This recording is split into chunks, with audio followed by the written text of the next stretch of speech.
சென்னையில் வங்கி ஊழியரின் வீட்டின் பூட்டை உடைத்து கைவரிசை காட்டிய கூட்டு களவாணிகளை கைது செய்த போலீசார் அவர்களிடமிருந்து திருட்டு நகைகளை மீட்டுள்ளனர். ஒரே டி-ஷர்ட்டுடன் சுற்றித் திரிந்த கொள்ளையன் மூலம் மொத்த கேங்கும் சிக்கியது எப்படி?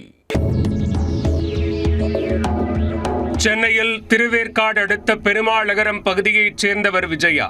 45 வயதான இவர் போரூரில் உள்ள கூட்டுறவு வங்கியில் பணியாற்றி வருகிறார்.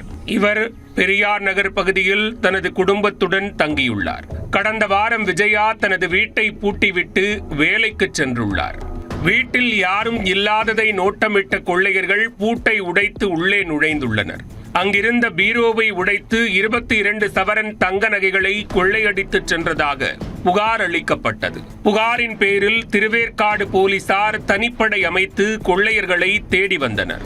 மேலும் சம்பவம் நடைபெற்ற பகுதியில் உள்ள சிசிடிவி கேமரா காட்சிகளை ஆய்வு செய்தனர். அதில் நீல நிற டி-ஷர்ட் அணிந்து கொண்டு ஒருவர் செல்லும் காட்சி பதிவாகி இருந்தது. அந்த நபரை அடையாளம் கண்ட போலீசார் திருவேற்காட்டைச் சேர்ந்த 40 வயதான பரத் என்பவரை கண்டுபிடித்தனர். உடனே தாமதிக்காமல் போலீசார் அவரின் வீட்டிற்கு விரைந்து சென்றனர். அப்போது திருட்டு சம்பவத்தின் போது போட்டிருந்த அதே டி-ஷர்ட்டை பரத் அணிந்திருந்ததை உறுதி செய்தனர். பின்னர் அவரை காவல் நிலையம் அழைத்து வந்து கிடுக்குப்பிடி விசாரணை மேற்கொண்டனர். விசாரணையில் வங்கி ஊழியர் வீட்டில் திருட்டில் ஈடுபட்டதை ஒப்புக்கொண்டுள்ளார்.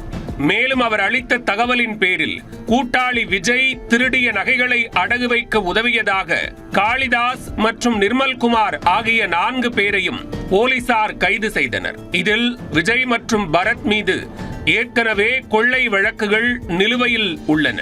இவர்கள் ஆளில்லாத நேரம் வீட்டிற்குள் புகுந்து நகை மற்றும் பணத்தை கொள்ளையடிப்பதை வாடிக்கையாக கொண்டிருந்தனர். பின்னர் திருட்டு நகையை நண்பர்கள் உதவியுடன் அடகு வைத்து அதில் கிடைக்கும் பணத்தின் மூலம் உல்லாசமாக ஊர் சுற்றி திரிந்துள்ளனர். அண்மையில் வங்கி ஊழியர் வீடு மட்டுமின்றி மற்றொரு இடத்திலும் கைவரிசை காட்டியது அம்பலமானது. இதனை அடுத்து 2 வழக்குகளில் தொடர்புடைய 31 சவரன் திருட்டு நகைகளையும் போலீசார் மீட்டுள்ளனர். அத்துடன் திருட்டு வேலைக்கு பயன்படுத்திய 2 சக்கர வாகனங்களையும் பறிமுதல் செய்தனர். தொடர்ந்து கூட்டு களவாணிகள் 4 பேரையும் கைது செய்து நீதிமன்றத்தில் ஆஜர்படுத்திய போலீசார் அவர்களை சிறையில் அடைத்தனர். திருவேற்காடு பகுதியில் ஆளில்லாத நேரத்தில் வீடுகளுக்குள் புகுந்து கைவரிசை காட்டி வந்த கொள்ளையர்கள் கைது செய்யப்பட்டுள்ளதால் பொதுமக்கள் நிம்மதி அடைந்துள்ளனர்.